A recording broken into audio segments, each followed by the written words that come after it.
오늘 말씀의 제목은 하나님의 은혜와 사랑을 잊은 자들에게입니다. 하나님의 은혜와 사랑을 잊은 자들에게.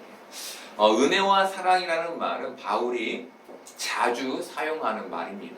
이것은 하나님의 마음을 바울이 표현하기 위해서 단어를 선택해서 쓴 것입니다. 오늘 우리는 말씀을 통해 하나님의 은혜와 사랑을 다시금 생생하게 기억하는 시간을 갖기를 원합니다. 바울은 7, 8절에서 빌립보 교인들에게 자신의 마음을 표현합니다. 그들이 자신의 마음을 알기를 바라서였습니다. 7절 말씀에서 너희 무리라는 말은 여러분 모두라는 의미입니다. 바울이 분열되어 있는 그룹 중 빌립보 교회가 분열되어 있었는데 분열되어 있는 그룹 중 한 그룹만을 염두에 두고 쓰지 않고 전부 여러분 모두를 염두에 두고 썼다는 것을 밝히는 것이죠. 그리고 바울은 너희가 내 마음에 있다라고 말합니다. 학자들은 이 헬라어 번역이 두 가지 의미를 가진다고 봅니다. 첫 번째는 개역 성경, 우리가 함께 본 개역 성경의 번역처럼 내가 여러분들을 나의 심장 안에 품고 있습니다라는 번역이고, 두 번째는 여러분들이 나를 여러분의 심장 안에 품고 있습니다라는 번역입니다. 이렇게 주어가 다른 두 가지 의미로 번역이 가능한 것은 헬라어의 어순이 우리말이나 영어처럼 중요하지 않기 때문입니다. 빌립보 교회의 교인들 역시 이 편지를 읽으며 이 문장을 두 가지 의미로 해석했을 것입니다. 누군가는 바울이 우리를 그의 심장 안에 품고 있구나라고 생각했을 것이고, 누군가는 그래 내가 바울을 내 심장 안에 품고 있지라고 생각했다는 것입니다. 저는 수사학을 공부한 바울이 이 두 가지 목적을 가지고 일부러 이렇게 글을 썼을 것이라고 봅니다. 여러분, 어떤 사람은 내가 누군가의 마음에 품어져 있는 것으로 위로를 받고 그것으로 그 사람을 더욱 사랑하고 책임지게 되는 경우가 있습니다. 저 사람이 나를 정말 끔찍히 생각하고 있지. 이런 걸로 위로받고 더욱 그 사람을 사랑하게 되는 것이죠. 반면 또 어떤 사람은 내가 누군가를 내 마음에 품고 있는 것으로, 내가 품고 있어서 더욱 사랑하고 더욱 책임지려 하는 경우가 있습니다. 사람마다 사랑하고 책임지려는 마음의 자세가 다른 것이죠. 바울은 바로 이것을 알았기 때문에 이런 표현을 쓴 것입니다. 그렇다면 바울이 이렇게 두 가지 상황을 염두에 두고 편지를 쓴 이유는 뭘까요? 바로 이 말을 전하기 위함이었는데, 7절 후반절에 너희가 다 나와 함께 은혜에 참여한 자가 됨이라 라는 말을 그들에게 하고 싶어서, 그래서 이 말을 전한 것입니다. 바울은 이 당시 로마 감옥에 갇혀 있었습니다. 그는 재판을 받아야 했고 그는 가이사 앞에서 자신의 매임이 불의하다는 것을 입증해야 했습니다. 그래서 바울은 복음이 거짓이거나 해로운 것이 아님을 가이사 앞에서 변명해야 했고 구원이 진리임을 확정해야 했습니다. 이것은 바울이 하나님의 은혜로 인해 은혜에 참여한 자가 되었기 때문에 헤쳐나가야 할 상황과 환경이었습니다. 쉽게 말하면 복음으로 인해 받게 된 핍박이었다는 것입니다. 박영석 목사님은 그의 책에서 이 복음의 변명함과 확정함에 대해 이렇게 말씀하셨습니다. 우리는 복음이 우리에게 무엇이냐를 현실적인 도전 앞에 답해야 합니다. 너는 물러설 수 있느냐? 망신을 당할 수 있느냐? 오해를 받을 수 있느냐? 억울할 수 있느냐라는 물음 앞에 대답해야 합니다. 복음은 우리에게 죽을 수 있느냐고 묻습니다. 복음은 죽음의 패망을 받아들이는 것입니다. 라고 말씀하셨습니다. 여러분, 바울은 바로 그 어떤 것과도 바꿀 수 없는 이 복음의 은혜가 나와 빌립보 교인들에게 있음을, 나와 내가 모두 복음에 참여한 자가 되었음을 말하는 것입니다. 여러분, 은혜가 무엇이라고 말씀드렸나요? 우리의 과거와 현재와 미래를 꿰뚫고 있는 하나님의 개입이라고 말씀드렸죠. 우리에게 믿음을 주신 하나님께서 지금도 우리의 삶에 믿음을 주시고 또 믿음을 발휘해야 하는 환경과 상황을 주심으로 우리의 믿음이 현실에서 유지되고 더 나아가 미래에 당도하게 되는 것, 이것이 바로 은혜라고 말씀드렸습니다. 하나님이 우리에게 하나님 노릇해 주시는 것으로 인해 우리가 구원의 상태에 머무를 수 있게 됐다는 것입니다. 다시 말하면 하나님이 우리에게 지금이라도 하나님의 은혜를 걷어가시면, 하나님의 노릇해 주시지 않으시면 우리는 은혜에 참여한 자가 될 수 없다는 것입니다. 즉 바울은 하나님이 너희에게 하나님 노릇해 주시고 계시기 때문에 지금 너와 내가 은혜에 참여하고 있다라는 말을 하고 있는 것이죠. 그리고 그들에게 내가 갇힌 바 되었지만 그럼에도 불구하고 나는 은혜에 참여한 자이다라는 말을 그들에게 해주는 것입니다. 여러분, 우리가 어려운 환경을 만날 때마다 생각하는 게 뭡니까? 은혜가 없다는 것이죠. 그런데 여러분, 어려운 환경을 만나도 은혜는 사라지지 않는 것입니다. 왜입니까? 하나님께서 그럼에도 불구하고 우리의 삶에서 하나님 노릇해 주시고 계시기 때문인 것이죠. 이것이 바울이 빌립보 교인들에게 은혜에 참여한 자가 되었다라는 말을 해준 의도였습니다. 사실 바울은 빌립보 교회 선교 헌금을 받고 있었습니다. 바울이 빌립보 교회 선교 헌금을 받게 된 것은 그가 원해서가 아니라 빌립보 교인들이 바울을 너무 사랑해서 선교 헌금 받기를 간청했기 때문이었습니다. 바울은 복음을 전하며 겪게 된 개인적인 위기와 위험 속에서 단 한 번도 누구에게 도움을 청해 본 적이 없는 사람입니다. 그는 늘 혼자 그 위기와 위험을 헤쳐나왔습니다. 그가 그 모든 것을 헤쳐나올 수 있었던 것은 사람의 도움이 아니라 하나님의 도우심으로 인한 것이었습니다. 그래서 이런 정황을 알지 못하면 7절 말씀은 바울이 빌립보 교회에 선교 헌금을 끊지 말기를 간청하는 것으로 읽힐 수 있습니다. 바울이 끝까지 너희가 나와 함께 은혜에 선교 헌금에 참여한 자가 되어 달라는 것으로 읽힐 수 있다는 것입니다. 그런데 앞서 언급한 것처럼 바울은 누군가의 도움을 바라서 이 편지를 빌립보 교회에 보낸 것이 아니었습니다. 그는 오직 빌립보 교회의 교인들이 복음 안에 있기를 바라서 이 편지를 쓴 것이었습니다.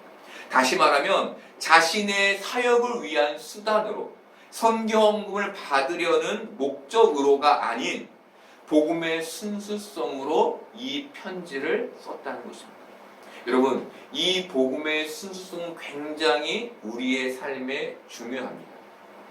왜냐하면 이것이 바로 복된 복음의 삶을 우리에게 제공하기 때문입니다. 여러분, 교인들은 감옥에 갇힌 바울에게 선교 헌금을 계속 하고 있었습니다.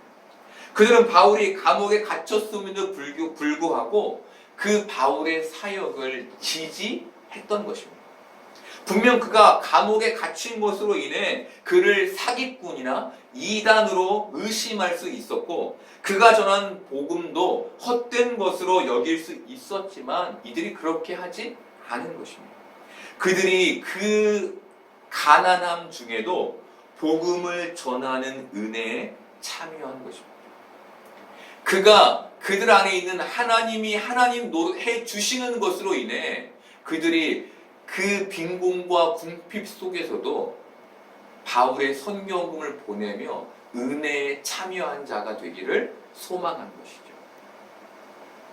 그들이 그것으로 착한 일을 감당했다는 것입니다. 이것은 바울이 그들을 심장으로 품고 있어서이기도 했지만 그들이 바울을 심장으로 품고 있어서이기도 했습니다.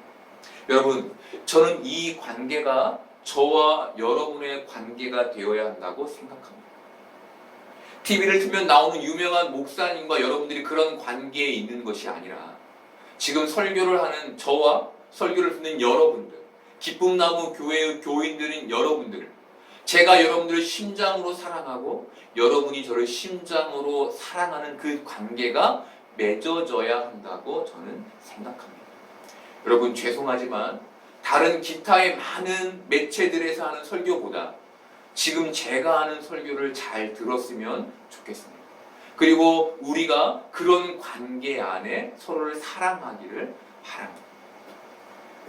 바울은 감옥에 갇힌 자신을 믿어준 것에 대해 빌립보 교인들에게 고마움을 느꼈습니다. 그 마음을 바울은 8절에서 이렇게 표현합니다. 내가 예수 그리스도의 심장으로 너희 무리를 얼마나 사모하는지 하나님이 내 증인이십니다. 말씀에서 심장이라는 말은 내장이라는 뜻을 가지고 있습니다. 그 당시 사람들은 이곳에 이 내장, 이 몸 안에 있는 내장에 특히 사람의 감정과 동정심이 있다고 생각했습니다. 바울이 갈라디아서 2장 20절에서 자신은 그리스도와 함께 못 박혔으며 이제는 자신 안에 그리스도께서 사신다고 말했을 때도 그 장소는 바로 이 내장, 내 내장이 있는 이곳을 말한 것이었습니다. 내 안에서 이 사랑을 일으킨 분은 내가 아니라 예수님이라는 것을 말하고 있는 것이죠. 나는 지금 그 사랑으로 너희를 사랑하고 있다고 바울은 말하고 있는 것입니다. 옥탑방의 문제아들이라는 TV 프로그램이 있습니다. 우연히 이 프로그램을 보게 됐는데 그곳에 가수 양희경과 성시경이 게스트로 나왔습니다. 성시경은 자신은 지금 BTS랑 대결할 수 있는 존재가 아니며 그래서 대중성 있는 성공한 음악을 만들기보다 후에 사람들에게 내놓아도 부끄럽지 않을 좋은 음악을 만들고 싶다는 말을 했습니다. 그리고 이 말에 대해 양희경은 아무 생각 없는, 사심 없는 음악의 아름다움이 사람들의 마음을 감동시킨다는 말을 했습니다. 이 말은 어떤 목적을 갖고 음악을 만드는 게 아니라 순수하게 음악을 사랑해서 좋은 음악을 만들 때 그 음악이 사람들의 마음을 감동시킨다는 것이었습니다.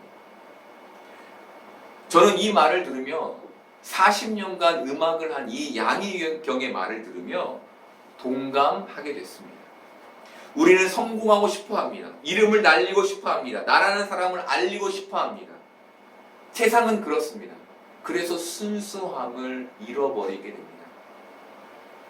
모두들 어떤 목적을 가지고 살게 되는 것이죠. 그런데 정말 복음은 나를 알리려는 목적이 아닌 복음의 순수성으로 누군가를 사랑하는 삶인 것입니다.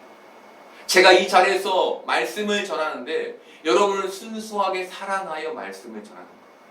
이 자리에서 말씀을 듣는 여러분들은 저를 너무나 순수하게 사랑하고 하나님을 너무나 순수하게 사랑해서 말씀을 듣는 거예요.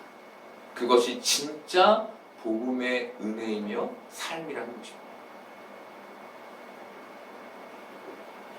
여러분, 복음을 순수하게 사랑하게 되면 타인을 순수하게 사랑하게 될 수 있습니다. 그런데 우리가 복음을 순수하게 사랑하지 못할 때 우리는 다른 사람도 순수하게 사랑하지 못하게 됩니다. 여러분, 누군가 인정해주지 않아도 그 사랑을 실천할 수 있는 것. 더 정확히는 좋은 사랑의 삶을 살기 위해 노력하게 되는 것. 이것이 복음의 순수성, 사랑의 순수성에 있는 것입니다. 우리는 선을 그어놓고 사랑을 하는 경우가 많습니다. 너는 나에게 몇 번 실수했으니까 이제 너는 더 이상 나의 사랑의 대상이 아니야. 당신은 아직 나를 적게 실망시켰기 때문에 아직은 사랑할 수 있어. 이렇게 선을 긋는다는 것이죠. 하지만 우리는 어디까지 참아야 하는지 알 수 없는 자리까지 부름받은 사람들입니다. 원수를 사랑하는 자리, 7번씩 70번이라도 용서해야 하는 자리로 부름받은 사람들인 것입니다. 여러분, 바로 이것이 은혜에 참여한 자의 모습인 것입니다. 지금 바울은 빌립보 교회 교인들을 그렇게 복음으로 순수하게 사랑하고 있는 것이며, 빌립보 교인 역시 바울을 그렇게 순수하게 사랑하고 있는 것입니다. 왜 그렇습니까? 왜 그렇게 순수하게 사랑할 수 있는 것입니까? 그들이 은혜에 참여한 자가 되었기 때문인 것입니다. 여러분, 당장 우리가 무한대 사랑을 해낼 수 있을 것이라고 생각하지 않습니다. 바람은 우리가 사람들에게 상처받지 않기 위해 그 어떤 선을 하나씩 하나씩 제거하며 우리의 마음을 오픈하는 것입니다. 상처에 움츠러들지 않고, 그래, 해볼 테면 해봐, 내가 예수 그리스도의 심장으로 내가 너를 사랑해 줄게 라고 적극적으로 그를 안아버리는 것입니다. 이것이 하나님의 은혜 안에 있는 사람의 삶인 것입니다. 이것이 하나님의 은혜 안에 있는 사람이 사는 신앙의 모습인 것입니다.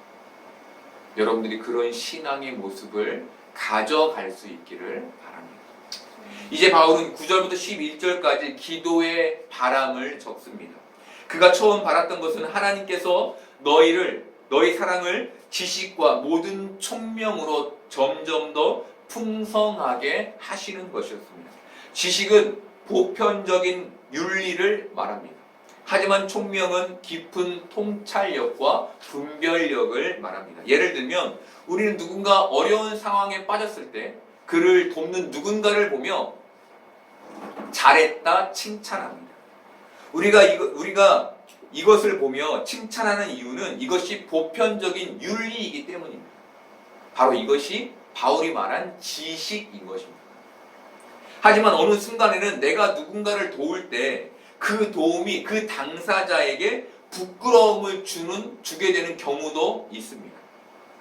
바로 이런 순간을 통찰하고 분별해내는 게 총명입니다. 바울은 사랑에 지식과 총명이 더해지기를 기도하는 것이죠. 단지 사랑하는 것만으로 안 된다는 거죠. 어떻게 사랑해야 하는지를 알아야 한다는 것이죠. 그리고 바울은 이렇게 말합니다. 점점 더해가기를. 사랑의 지식과 총명이 한꺼번에 생기는 것이 아니라 단번에 생기는 것이 아니라는 것입니다.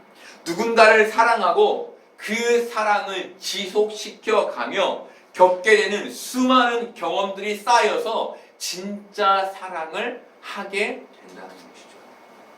여러분, 대단히 중요한 의미입니다. 우리가 지식과 총명을 더하고 싶다면 누군가를 끝까지 사랑해내는 그 사랑을 감내해야 한다는 것입니다. 그 사랑을 감내할 때 내 안에 지식과 총명이 생겨나게 된다는 것이죠. 문학은 인간의 인생을 담고 있기 때문에 인생의 경험이 적은 어린이는 문학 작품을 진실되게 쓰기 어렵다는 글을 본 적이 있습니다. 저는 이 말에 충분히 공감하게 됐습니다.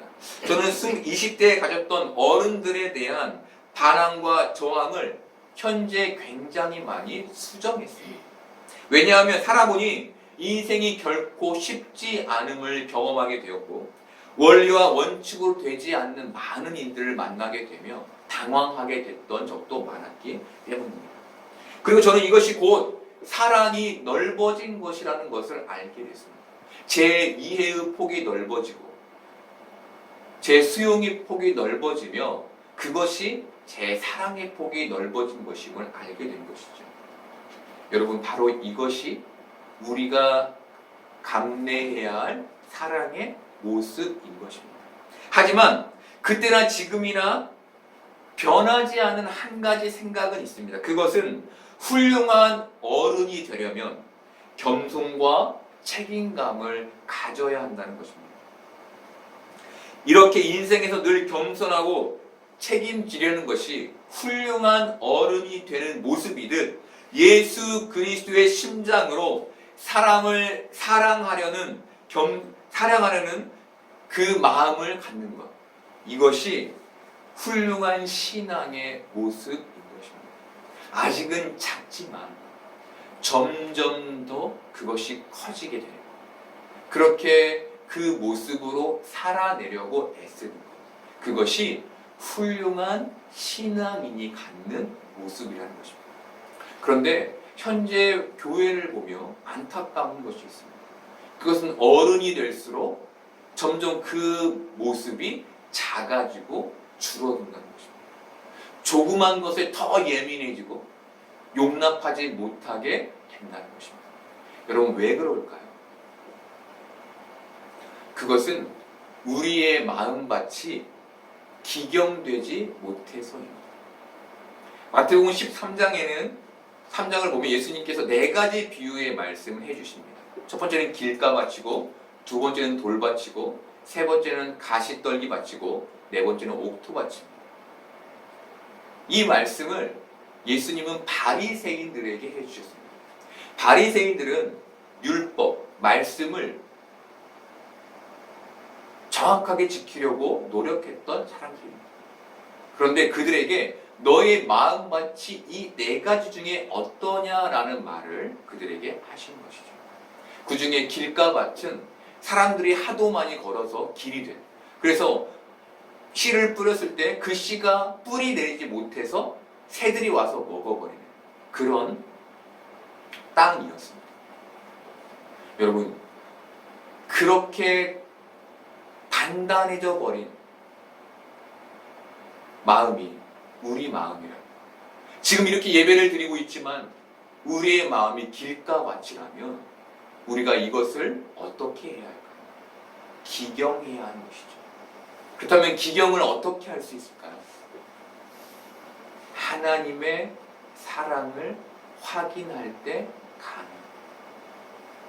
우리가 하나님의 사랑을 매일매일 확인할 때 우리의 마음을 기경해 낼 수 있는 것이죠. 반대로 말하면 우리가 하나님의 사랑을 잊어갈수록 우리는 우리의 마음을 기경할 수 없어서 말씀을 듣긴 듣지만 말씀을 잃어버리는 자로 이 땅을 살게 된다는 것입니다. 여러분, 우리의 삶이, 우리의 마음이 지금 어떻습니까? 우리는 하나님의 사랑을 매일매일 경험하며 누리며 우리의 마음을 기경하여 하나님의 말씀이 심기어 100배, 60배, 30배 자라게 하고 있습니까? 아니면 말씀을 듣지만 그 말씀을 그냥 잃어버리는 그런 삶을 살고 있습니다.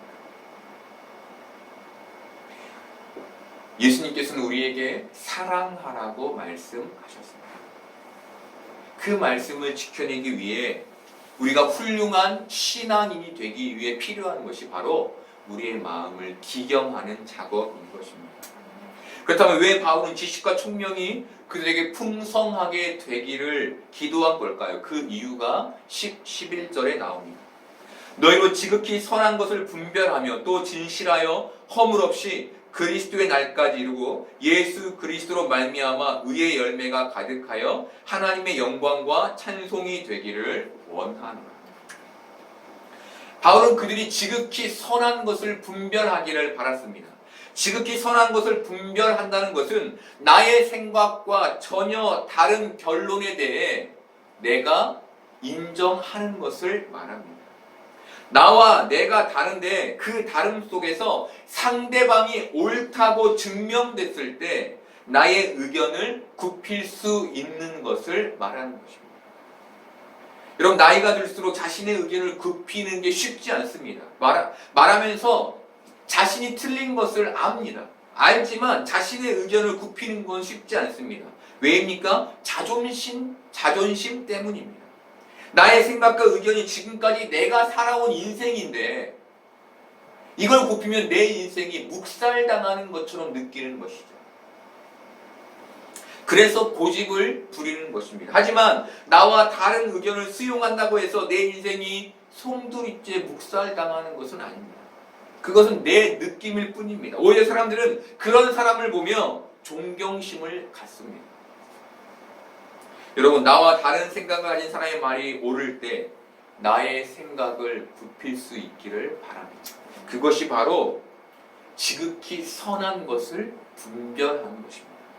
물론 옳음을 판단하는 것은 쉽지 않습니다. 왜냐하면 서로의 입장과 생각이 다르기 때문입니다. 이런 측면에서 지극히 선한 것은 복음의 방해가 되지 않는 선으로 이해할 수 있습니다. 내가 이것을 고집을 부렸을 때 복음에 손상이 간다면 우리는 그것을 100번 양보할 수 있어야 한다는 것입니다. 그런데 양보한다고 해서 모든 어려움이 끝나는 것은 아닙니다. 왜냐하면 상대방이 미성숙했을 때 그의 태도로 인해서 또한 우리가 상처를 받기 때문이죠. 하지만 그럼에도 불구하고 우리는 이 복음이 손상되지 않도록 노력할 필요가 있는 것입니다. 나의 옳음이 아니라 복음의 상처를 입히지 않기 위해서 나의 것을 접을 수 있어야 한다는 것입니다. 그래서 바울이 그것이 쉽지 않은 일이기 때문에 그들을 위해 기도한다고 말하는 것입니다. 또한 진실은 도덕적 순결을 의미하고 허물은 다른 사람을 넘어지게 하는 걸림돌을 놓는 것을 의미합니다. 세상을 살다가 진짜 너무나 미워서, 너무나 하는 짓이 미워서 저 사람을 어렵게 만들고 싶은 마음이 들 때가 있죠. 그렇죠?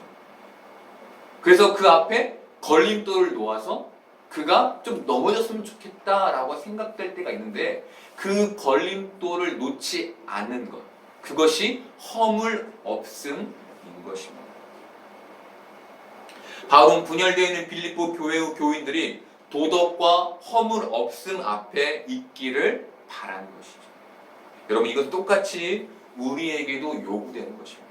우리는 도덕적으로 순결해야 하고, 그리고 허물 없는 삶. 아무리 저 사람이 나에게 원수 같아도 그의 앞길에 어려움을 놓는 삶은 피해야 하는 것입니다. 그것이 복음을 가진 사람의 삶인 것이죠. 그리고 바울은 이것을 예수 그리스도로 말미암은 의의 열매라고 말해줍니다. 이것이 의의 열매인 거예요. 뭔가가 드러나지 않아도 내가 허물을 놓지 않는 것. 이것이 의의 열매인 것입니다. 여러분, 이 의의 열매는 하나님이 예수 그리스도를 믿는 믿음 안에 내게 주신 의를 말하는 게 아닙니다. 그 의가 아니라 이것은 성령의 열매를 가리킵니다. 갈라디아서 5장 22절부터 23절까지를 보겠습니다. 오직 성령의 열매는 사랑과 희락과 화평과 오래 참음과 자비와 양성과 충성과 온유와 절제니 이 같은 것을 금지할 법이 없느니라. 이것이 우리가 맺어야 할 의의 열매입니다. 그렇다면 우리는 이것을 어떻게 맺을 수 있을까요? 바울은 갈라디아서에서 성령의 열매를 언급한 후 이어서 이렇게 말합니다. 갈라디아서 5장 24절부터 26절까지를 보겠습니다. 그리스도 예수의 사람들은 육체와 함께 그 정욕과 탐심을 십자가에 못 박았느니라. 만일 우리가 성령으로 살면 또한 성령으로 행할지니 헛된 영광을 구하여 서로 노엽게 하거나 서로 투기하지 말지니라. 정욕과 탐심을 십자가에 못 박아야만 의의 열매를 맺을 수 있다는 것입니다. 다르게 말하면 성령의 충만한 삶을 말하는 것입니다. 성령 안에서는 헛된 것을 구할 수 없습니다. 이 말은 성령 안에 있으면 세상의 영광을 구할 수 없다는 것입니다. 오직 사랑하는 일, 오직 성령의 열매를 맺는 일만 구하게 된다는 것이죠. 이 자리에 앉아서 기도할 때 하나님 제게 사랑을 주십시오, 자비를 주십시오, 양선을 주십시오, 충성을 주십시오, 온유를 주십시오, 희락을 주십시오 라고 기도하게 된다는 것이죠. 여러분, 우리는 TV를 통해 소수의 정치인들이 갖는 정치적 쇼를 보게 됩니다. 그들은 가난한 사람을 도울 마음이 없습니다. 그들은 고통 속에 있는 사람들을 도울 마음이 없습니다. 그들은 오직 을을 쌓아서 다음에 또 다른 자리, 정치적 자리에 가게 되는 것만을 목적으로 삼습니다. 여러분, 이렇게 마음이 없는 의 쌓기가 헛된 영광입니다. 우리는 예수 그리스도의 심장으로 이웃을 사랑하는 사람들입니다. 이 말은 마음에 없는 사랑을 하는 자들이 아니라 예수 그리스도의 심장을 가지고 복음의 순수성을 가지고 다른 이웃을 사랑하는 사람들이라는 말입니다. 이것이 성령의 열매인 것이죠.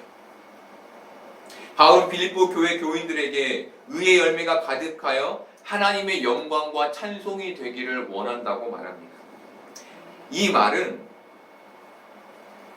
그들로, 빌립보 교인들로 하여금 마음에 일어나는 기쁨으로 이 일을 감당하기를 바란다는 의미입니다. 신명기에는 종의 규례가 있습니다.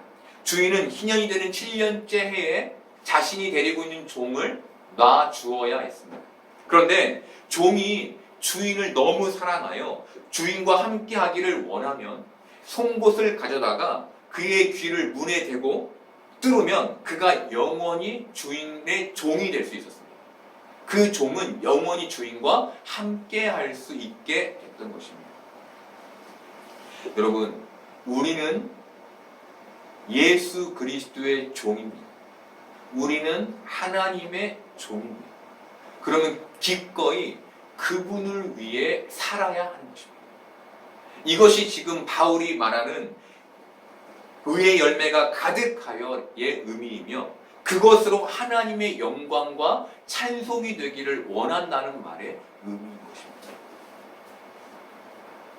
여러분, 우리가 교회에 출석하고 있지만 우리의 마음이 세상과 같다면 그것은 잘못된 믿음인 것입니다. 그것이 바리새인과 같은 믿음인 것입니다.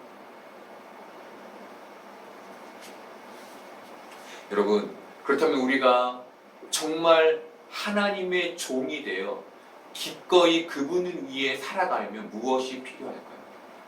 앞서 말한 하나님을 사랑하는 마음이 필요합니다. 그럼 우리가 그 하나님을 사랑하는 마음을 다시 회복하려면 어떻게 해야 할까요? 다시금 십자가 앞에 나아가 나를 위해 십자가를 지신 예수 그리스도 그 앞에서 그분의 사랑을 발견해야만 가능합니다. 여러분, 다른 방법은 없습니다. 아무리 여러분이 여기 와서 찬양을 하고 말씀을 들어도 그 앞에 나아가지 않으면 여러분은 길가에 뿌려진 씨앗을 길가의 마음일 뿐인 것입니다. 결코 그 마음은 기경될 수 없는 것이죠. 여러분, 다시금 매일 십자가 앞으로 나아가십시오. 그래서 죽을 수밖에 없는 죄인인 나를 사랑하셔서 십자가를 지신 그분을 바라보며 하나님의 사랑을 확인하십시오. 그러면 여러분은 반드시 여러분의 길가를 기경하게 될 것입니다. 그리고 여러분의 마음이 옥토밭이 되어서 하나님의 말씀이 다시금 새롭게 심기워지고 열매를 맺게 되는, 성령의 열매를 맺게 되는 충만한 은혜를 경험하게 될 것입니다. 그것으로 인해 여러분의 삶은 180도 변하게 될 것입니다. 여러분, 주인의 사랑을 받고 있는 여러분이 기꺼이 주인을 사랑할 수 있기를 바랍니다. 그리고 그 주인을 사랑한 만큼 이웃을 사랑하는 여러분이 되기를 바랍니다. 왜냐하면 주인이 그것을 원하기 때문입니다. 무엇보다 우리가 사랑의 지식과 총명과 순결함과 허물 없음을 덧대서 이 세상에서 온전히 사랑하고 온전히 사랑받는 존재가 되기를 바랍니다. 많은 고통이 있고 또 많은 상처를 입지만, 그래, 내가 이 사랑으로 예수 그리스도의 심장으로 내까지 것 내가 안아버릴 거야 라는 다짐으로 이 땅을 살아가며 그렇게 순수한 복음의 순수성으로 사람을 사랑해내는 복된 여러분들 되기를 소망합니다.